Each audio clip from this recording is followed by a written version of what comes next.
जैसे जैसे विधानसभा चुनाव नजदीक आते जा रहे हैं वैसे वैसे सभी राजनीतिक पार्टियां अपना दमखम दिखाने के लिए तैयार हो चुकी हैं। चाहे समाजवादी पार्टी की बात की जाए, चाहे कांग्रेस की, चाहे बसपा की, चाहे बीजेपी की, तो लगातार सभी कार्यकर्ता, दिग्गज नेता मैदान में आ गए हो, लगातार वोटरों को रिझाने के लिए कार्य कर रहे हैं। उसी कड़ी में समाजवादी पार्टी की आज यहाँ एक प्रेस वार्ता है जिसमें प्रदेश महासचिव श्यामलाल जी यहाँ पर फिरोजाबाद में पधारे हुए हैं। उनसे ही सीधे कुछ खास मुद्दों पर बात करेंगे और जानेंगे और इस प्रेस वार्ता का, इस यात्रा का उनका क्या कुछ उद्देश्य है। स्वागत है आपका बहुत बहुत आर के टीवी में। आज आप जनपद फिरोजाबाद में आए हैं, क्या उद्देश्य है इस प्रेस वार्ता का? इस प्रेस वार्ता का उद्देश्य है कि इस प्रदेश में किसानों के साथ जो जुर्म और जातियां हो रही हैं, नौजवानों के साथ हो रही हैं, महिलाओं के साथ जो दुराचार हो रहा है, उनके खिलाफ समाजवादी पार्टी की सभी, चाहे नेता हो चाहे वर्कर हो, बूथ का हमारा पदाधिकारी हो, सभी लोग मिल करके इस प्रदेश की सरकार को उखाड़ फेंकना चाहते हैं।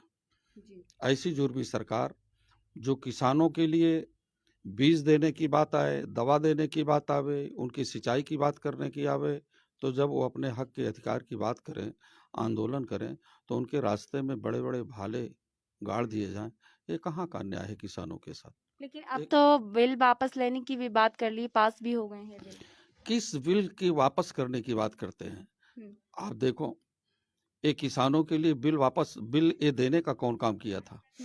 भाला भोंकने का ये काम करते हैं और थोड़ा सा निकाल लेते हैं। महंगाई इतनी जबरदस्त बढ़ी, 100 रुपए के ऊपर पेट्रोल हुआ, 5 रुपए कम कर दिए तो कहते हैं कि हम कम कर दिए। लेकिन उत्तर प्रदेश के तो मुख्यमंत्री ये कहते हैं महंगाई तो आवश्यकता है उत्तर प्रदेश की। उनके लिए आवश्यकता हो सकती है, पूंजीपतियों के लिए महंगाई आवश्यकता हो सकती है, लेकिन देश का जो गरीब है, वंचित समाज है, जिनको रोजी रोटी की व्यवस्था नहीं है, जिनके बच्चों के लिए स्वास्थ्य की कोई व्यवस्था नहीं है, जिनके बच्चे पढ़ लिख नहीं पा रहे हैं और पढ़ाई लिखाई के नाम पर कोरोना जैसी महामारी बता देते हैं और दारू के ठेके पर जो है उसको खुला छोड़ देते हैं, वहां पर कोरोना नहीं आता है, तो ये तो घंटा बजाने वाले मुख्यमंत्री के लिए जरूरत है ना कि महंगाई जरूरी है। मंदिर में पैसा इफरात पा जाते हैं तो उनको जरूरत नहीं है, लेकिन गांव के लोगों की किस्मत एकदम फूट चुकी है, रो रहे हैं लोग, चाहे महिलाएं हैं, चाहे किसान हो, चाहे नौजवान हो। इसलिए जरूरत है कि इस महंगाई के ऊपर बुलडोजर चलाने की। लेकिन योगी और मोदी का बुलडोजर कहाँ चल रहा? योगी और मोदी का बुलडोजर तो किसानों के ऊपर उनके बुलडोजर चढ़ाए जा रहे हैं, मर जा रहे हैं बेचारे। ये है उनका उद्देश्य। विधानसभा चुनाव नजदीक आते जा रहे हैं, समाजवादी पार्टी किस तरह से तैयारियां कर रही है? क्या कुछ प्लानिंग है, क्या रणनीति है समाजवादी पार्टी? समाजवादी पार्टी की रणनीति भारतीय संविधान की रक्षा करना, डॉक्टर लोहिया जी के विचारों को समाजवाद के माध्यम से हर जात मजहब के लोगों के बीच में उनके विकास और तरक्की की बात करना। आपने देखा होगा कि जहां पूंजीवाद हमेशा हावी रहा है, माननीय नेताजी जब भी मुख्यमंत्री बने हैं, जब उन्होंने समझा कि दलित समाज का बेटा प्रधान नहीं बन पा रहा, दलित समाज का बेटा प्रमुख नहीं बन पा रहा, जिला पंचायत अध्यक्ष नहीं बन पा रहा, उन्होंने त्रिस्तरीय पंचायत चुनाव में आरक्षण देने की व्यवस्था दिया, महिलाओं के लिए देने का 33% का काम किया। तो ऐसे वंचित समाज के लिए माननीय नेताजी ने काम किया है, आदरणीय मुलायम सिंह यादव जी ने, और उन्हीं के पद चिन्हों पर चल करके लोहिया जी के विचारों को लेकर के समाजवादी पार्टी के राष्ट्रीय अध्यक्ष यादव जी ने पूरे प्रदेश में इतनी अच्छी अच्छी योजनाएं चलाई। अच्छी अच्छी योजनाओं के चलाने के बाद ये नफरत पैदा करने वाले लोग हर जात में, हर मजहब में इतना फूट डाल दिए कि वो बड़ी लालच में, कहीं रामराज के लालच में, वो समाजवादी पार्टी को छोड़ करके उनको जिताने का काम किया है। तो अब जो वंचित समाज के लोग हैं, जिस जात की जितनी हिस्सेदारी है, संख्या है, उसके हिसाब से माननीय राष्ट्रीय अध्यक्ष जी हिसाब किताब करना चाहते हैं, क्योंकि वो चाहते हैं कि इस देश में पिछड़ी जातियों की कभी जनगणना पार्लियामेंट में नहीं हो पाई। हाँ, कभी नहीं करे। अंग्रेजों के जमाने में पिछड़ी जातियों की जनगणना हुई है, तो हमारे राष्ट्रीय नेताजी वो चाहते हैं कि पिछड़ी जातियों की जनगणना हो जाए, दलित जातियों की जनगणना हो जाए, जिसकी जहां जहां जितनी उनकी संख्या है उसके आधार पर सब लोग अपना हिस्सा लेकर के राजपाट करने का काम करें। ये हमारे महबूब नेता आदरणीय अखिलेश यादव जी का सोच है, विचार है। विधानसभा चुनाव 2022 के नजदीक आते जा रहे हैं, ऐसे में किन मुद्दों पर पार्टी चुनाव लड़ेगी और सत्ता में आएगी? क्या वो ऐसे मुद्दे रहेंगे जो अंतिम छोर तक लोगों तक पहुंचेंगे? समाजवादी पार्टी का एक उद्देश्य है कि पंक्ति में खड़े हुए अंतिम व्यक्ति जिसके चेहरे पर मुस्कान नहीं है, जो शिक्षा से वंचित है, जो स्वास्थ्य से वंचित है, जो व्यापार से वंचित है, जिन पर पूंजीपतियों का कब्जा है, ऐसे पूंजीपतियों के चीजों को लेकर के वंचित समाज के लोगों के ऊपर मुस्कान आवे, उस तरह की योजना देना चाहते हैं। उन्होंने देखा कि किसान बिल्कुल पीड़ित है, तो उन्होंने एक आवाज दे दिया है और कह दिया कि आप पहले सरकार बनाइए, 300 यूनिट बिजली मुफ्त में किसानों को दी जाएगी। ये हमारे राष्ट्रीय अध्यक्ष जी ने कहा और करके दिखाएंगे। उनकी कथनी और करने में अंतर नहीं है। जो चीजों को नहीं कहा उसको भी उन्होंने किया। 102 को किया, 108 को किया, समाजवादी पेंशन की बात किया और दिया भी। और ये भी कहा कि जो 500 रुपए हम पेंशन दिया करते थे अपनी सरकार में, अब महिलाओं के लिए 1500 रुपए पेंशन देने का काम करेंगे। बेरोजगार नौजवान हमारा बेरोजगार है, रोजी रोटी के धंधे लाले पड़े हुए हैं।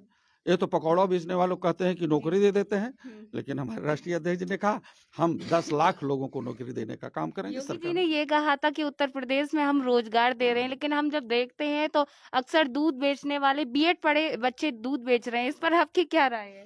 अरे भाई, योगी घंटा बजाने वाले लोग हैं, समझ रहे हैं कि नहीं? उन्होंने जो घंटा पहले बजाता था, जिसको अधिकार था, उसका भी हक छीन लिए और उसका हक जब छीन लिए तो खुद घंटा बजाना शुरू कर दिए। अगर उनको ये पता है, उनको इस बात का पता है और उनके समाज को भी पता है कि घंटा बजाने से कलेक्टर पैदा नहीं होता है, न घंटा बजाने से गांव में बिजली मिल पाएगी, न घंटा बजाने से किसानों के खेतों की सिंचाई हो पाएगी। वो बाखूबी जानते हैं कि उत्तर प्रदेश से आए हमारा जो पिछड़ा और दलित समाज माइनॉरिटीज है ना, वो कहीं ना कहीं छोटे मोटे लालचों में या जो नफरत पैदा किया गया है जातियों के बीच में, उसमें गुमराह होकर के कहीं हिंदूवाद का नारा देने का काम करते हैं। मैं तो जब जाता हूँ पाल बघेल धनगर समाज के बीच में, पिछड़े समाज के लोग में भी जाता हूँ कि आप किस बात के हिंदू हो बताओ। दलित समाज की बेटी, वाल्मीकि समाज की बेटी के साथ यहाँ पर बलात्कार हुआ, असामूहिक बलात्कार में सब भाजपा इन्वॉल्व रहे हैं। तो आप बताओ हिंदू थी कि मुसलमान थे? हमने तो सवाल किया लखीमपुर खीरी में जो किसान 4-4, 5-5 मारे गए, जिनके ऊपर बुलडोजर और गाड़ियां चढ़ाई गई, वो मुसलमान थे कि लेकिन हिंदू थे? भाजपा के कई नेता तो ये कहते हैं, कार्यकर्ता अंधभक्त भी ये कहते हैं वो किसान नहीं थे, वो आतंकवादी थे, खालिस्तानी थे, पाकिस्तानी थे। इस पर आपकी क्या राय है? आप तो पत्रकार है मीडिया के, तो देशभक्त क्या नाथूराम गोडसे को कह दिया जाए, महात्मा गांधी जी को या सरदार वल्लभ भाई पटेल जी को? नहीं तो फिर वो वाकई अगर वो देशभक्त मानते हैं नाथूराम गोडसे को तो माने, लेकिन समाजवाद का नारा देने वाले, अंबेडकर जी के विचारों पर चलने वाले लोग कभी भी नाथूराम गोडसे को देशभक्त नहीं मानेंगे। गांधी जी हमारे देशभक्त हैं, सरदार वल्लभ भाई पटेल जी हमारे देशभक्त हैं और इस देश का किसान देशभक्त है, मजदूर देशभक्त है। वो चाहे जो कुछ माने, उनकी झूठ फुराई में कुछ नहीं चलेगा। ये तिरंगा झंडा यात्रा लेकर के चलने वाले हैं। अगर इनसे पूछ लिया जाए कि इस तिरंगे झंडे के सम्मान में तुम्हारा कितना बूथ खून गया है, इस तिरंगे झंडे की डिजाइन देने वाला हमारा मुसलमान भाई था। बिल्कुल। जैसे कि चुनाव नजदीक आते जा रहे हैं, कुछ खास सवाल मैं आपसे करना चाहूंगी। स्वास्थ्य सेवाओं की अगर बात की जाए तो कहीं ना कहीं स्वास्थ्य सेवाएं बहुत ज्यादा खराब रही थी बीजेपी की सरकार में, मौजूदा सरकार में। तो आपकी पार्टी जब सत्ता में आएगी, क्या स्वास्थ्य सेवाओं पे सबसे पहले नजर बनाई जाएगी? पूरी तरह से। इस समय तो भारतीय जनता पार्टी की सरकार में पूरा उत्तर प्रदेश नहीं, पूरा देश का बूढ़ा से लेकर के बच्चा तक अपने जीवन के प्रति आशंकित था, भयभीत था कि मैं मरूंगा कि जीऊंगा। हाँ, और यहाँ तक कि इनको ना तो दवा की सुविधा हो पाई, न अस्पताल में इनको बेड की व्यवस्था हो पाई।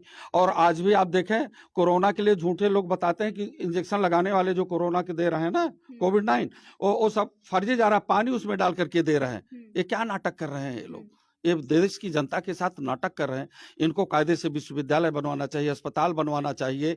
आदरणीय हमारे नेताजी जब मुख्यमंत्री जी थे, अखिलेश जी, कितने इनके तो झूठे मेडिकल कॉलेज है। उन्होंने मेडिकल कॉलेज की स्थापना किया और मेडिकल कॉलेज में एडमिशन भी हुए, अच्छी संस्थाएं चली और उन्होंने तो दिया था कि बड़ी बीमारी से गरीब आदमी, किसान आदमी गांव में वो 10-20 हजार की इलाज किसी प्रकार से करा लेता है, जहां लाख, 2 लाख, 4 लाख, 5 लाख, 10 लाख रुपया खर्च होता है, किसान मजदूर नहीं करा पाता है। उसकी गारंटी के साथ समाजवादी पार्टी की सरकार ने जो है उनको इलाज करा। आप बताओ ये योजना कौन दे सकता है? मैं तो इलाहाबाद से आ रहा हूँ, अब फिरोजाबाद में आया, कहीं हमारी रास्ते में कुछ हो जाए तो 2012 के पहले कोई योजना थी? कोई पता ही नहीं पाता श्यामलाल पाल कौन है। लेकिन आदरणीय अखिलेश यादव ने बता दिया कि श्यामलाल पाल को अगर कुछ हो जाता है फिरोजाबाद में तो केवल पाला ही नहीं जानेगा, पूरा प्रदेश जान जाएगा। वो 102 नंबर के माध्यम से, 108 नंबर के माध्यम से कोई भी आदमी देश का होगा, वो अस्पताल में जा करके वो स्वस्थ होकर के अपने परिवार जाएगा। ये व्यवस्था दिया है। कोई मुख्यमंत्री सोचा है ऐसा? सर, सबका साथ सबका विकास बीजेपी यानी प्रधानमंत्री जी का नारा था, कितना सच हुआ? आप तो जगह जगह जा रहे हैं, गाँव में भी जा रहे हैं, ये जानना चाहूंगी मैं। इनका सबका साथ नहीं है और न तो सबका विकास है, केवल पूंजीपतियों का विकास है, अडानी और अंबानी का विकास है। जो कृषि का काले बिल का खाता था, जो टेंडर दिया गया था, ये अडानी अंबानी जैसे 10 प्रमुख पूंजीपतियों को दिया गया था। तो इसलिए केवल उन्हीं चंद लोगों का विकास है और आज तक इस देश के 90% लोगों का कतई विकास नहीं है, कतई विकास नहीं है इस भारतीय जनता पार्टी और आरएसएस के लोगों में। सर, हमने देखा है कि लगभग सारी जो वर्ग है वो समाजवादी पार्टी से जुड़ रहा है, लेकिन एक ऐसा वर्ग है, हाईएस्ट वर्ग की बात की जाए, वो अभी भी नहीं जुड़ा। उसको जोड़ने के लिए किस तरह के प्रयास किए जा रहे हैं? देखिए, जहां हक की बात है, जहां हिस्से की बात है, कुछ ऐसे लोग हैं कि जो नहीं मानते हैं और आदरणीय नेताजी को या अखिलेश जी को ये किसी एक जाति में सीमित करना चाहते हैं। बाबा साहब डॉक्टर अंबेडकर ने भारतीय संविधान दिया, देश को चलाने के लिए दिया, लेकिन उनको केवल कहा गया कि ये दलित नेता है और चमार बिरादरी के नेता। वैसे उसी प्रकार से आदरणीय नेताजी को, मुलायम सिंह यादव जी को, अखिलेश यादव जी को केवल यादव बिरादरी का नेता सीमित करना चाहते हैं। लेकिन मैं सवाल करना चाहूंगा, आप पत्रकार हैं, जब आदरणीय नेताजी पहली बार मुख्यमंत्री बने थे, प्रदेश को चलाने के लिए प्रमुख सेक्रेटरी की जरूरत होती है। हमारे विधायक लोग हैं, सब जानते हैं। प्रमुख सेक्रेटरी जब बनाने की जरूरत पड़ी तो उन्होंने देखा, फाइल निकलवाया पीसीएस की, आईएएस की सचिवालय से, और जब देखा तो वहाँ किसान का बेटा कोई एसडीएम रैंक का नहीं था, आईएएस रैंक का नहीं था। हाँ, तो प्रमुख सचिव नहीं बना पाए।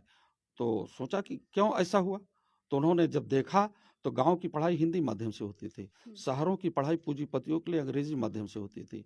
जो लोकसभा आयोग की परीक्षा होती है उसके पहले जब नेताजी मुख्यमंत्री बने थे अंग्रेजी माध्यम से होती थी, और गांव की पढ़ाई प्राइमरी स्कूलों की हिंदी माध्यम से होती थी। तो हिंदी माध्यम से पढ़ने वाला चपरासी भी नहीं बन पाता था। नेताजी ने सबसे बड़ा काम किया कि उन्होंने अंग्रेजी माध्यम से जो लोक सेवा आयोग से परीक्षाएं होती थी, जहां से डिप्टी कलेक्टर पैदा होता है, तहसीलदार पैदा होता है, उस परीक्षा को अंग्रेजी माध्यम से खत्म करके हिंदी माध्यम से कर दिया। और जब हिंदी माध्यम से कर दिया तो यही पिछड़े समाज में भी, अगड़े समाज में भी, माइनॉरिटी समाज में भी डिप्टी कलेक्टर और तहसीलदार, दरोगा और सिपाही पैदा होना शुरू हो गए। ये भारतीय जनता पार्टी को अच्छा भी नहीं लग रहा। सुन लीजिए, ये अच्छा नहीं लग रहा कि यादव का बेटा दरोगा बन जाए, बघेल का बेटा एसडीएम बन जाए, माइनॉरिटी का बेटा डीएम बन जाए। ये बीजेपी के लोगों को अच्छा नहीं लग रहा है। न निषाद का बेटा बन जाए, कश्यप जाटव का बेटा बन जाए, गुजर का बेटा बन जाए, ये अच्छा नहीं। इसीलिए ये सांप्रदायिकता ला रहे हैं, इसीलिए नफरत का बीज पैदा कर रहे हैं कि इनके लोग अच्छे पदों पर ना जा सके। जी, बिल्कुल सर, जैसे कि शिक्षा की आप बात कर रहे हैं, तो 2 साल में कहीं न कहीं जब लॉकडाउन लगा तो शराब के मैख़ाने खोल दिए गए थे, शिक्षा के तहखाने बंद थे। इस पर आपकी क्या राय है? क्या कहना चाहेंगे कि वाक़ई बीजेपी सरकार में शिक्षा को ध्वस्त करने की या छात्र-छात्राओं के भविष्य के लिए क्या कह सकते हैं इस पर आप? हमें कहना नहीं चाहिए, लेकिन ये आरएसएस के लोग हैं, ये मनुस्मृति से प्रेमी हैं। मनुस्मृति में ठीक कहा गया है, लिखा गया है कि शूद्र को पढ़ने का अधिकार नहीं है।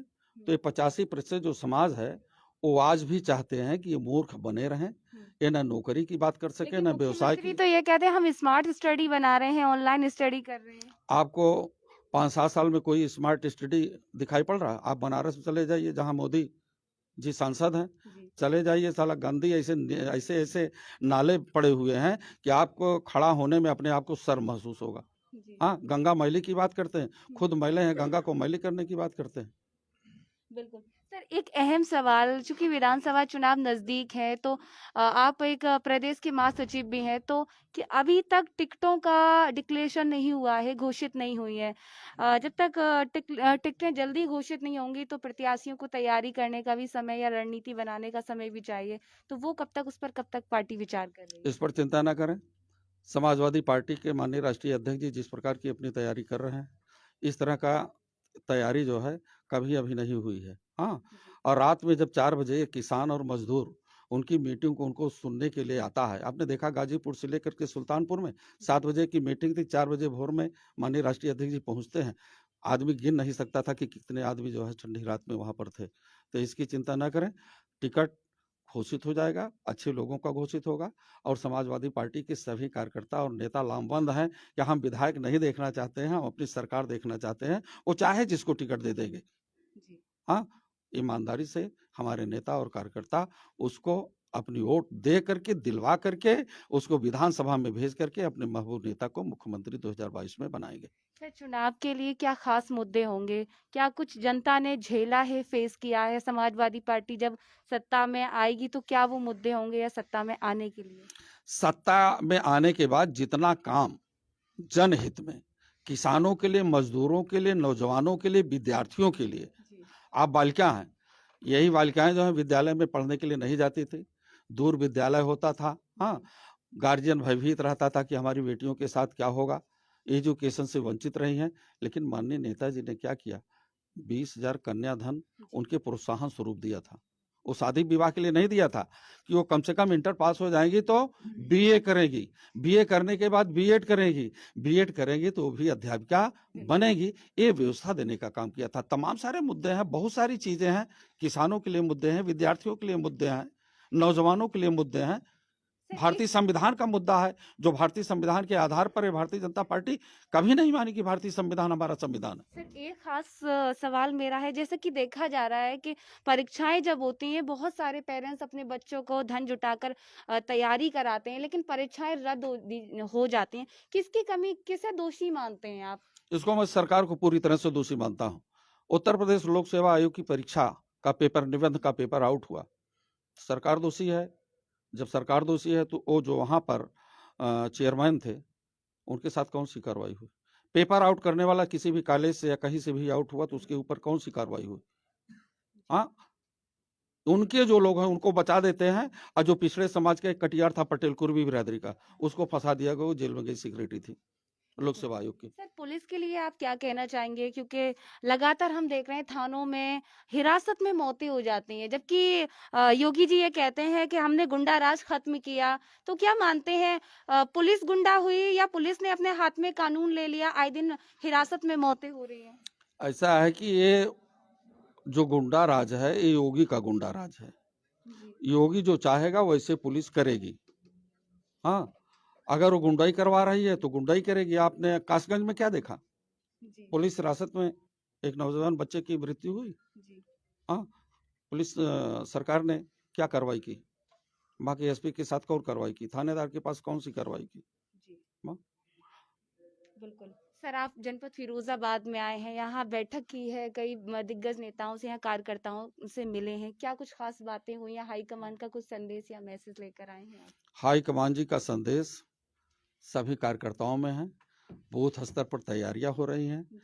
बूथों पर वोट जो है, देखिए इस समय निर्वाचन आयोग में भी जो 1 नवंबर 2000 को मतलब 21 को वोटर लिस्ट प्रकाशित हुई है, समाजवादी पार्टी के बूथों पर समाजवादियों की वोट काट दी गई है और हम लोगों की वोट भी जोड़ने का काम नहीं किया गया। जी। लेकिन चैतन्य है अब हमारे समाजवादी पार्टी के सभी नेता, अगर जो वोट बढ़ाने मतलब ये अगर काटने का काम करेंगे ना तो बदला तो समाजवादी पार्टी के लोग लेना जानते हैं।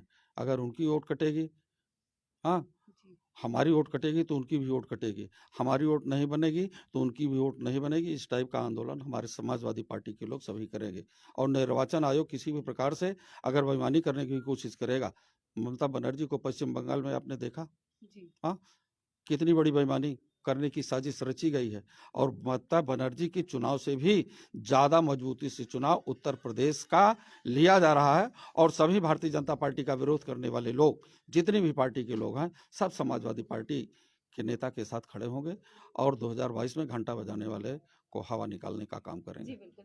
सर, मेरा आखिरी सवाल, आप कार्यकर्ताओं के लिए क्या संदेश, कैसे उन्हें मोटिवेट करेंगे? हमारे कार्यकर्ता सब मोटिवेट है, उनको कहने की जरूरत नहीं है। वो हमारे सब नेता हैं, हमारे कार्यकर्ता हैं। वो हमसे मुझसे पहले चाहते हैं कि हमारा नेता मुख्यमंत्री जल्दी बन जाए। जी, बिल्कुल। वो तो चाह रहा है कि आज ही चुनाव हो जाए। बिल्कुल। तो बहुत-बहुत धन्यवाद। तो ये थे प्रदेश महासचिव से श्याम पाल जी, जिनसे हमने खास बातचीत की, कई सवालों पे बात की। तो इसी तरह की अपडेट देखने के लिए देखते रहें आरके टीवी। नमस्कार।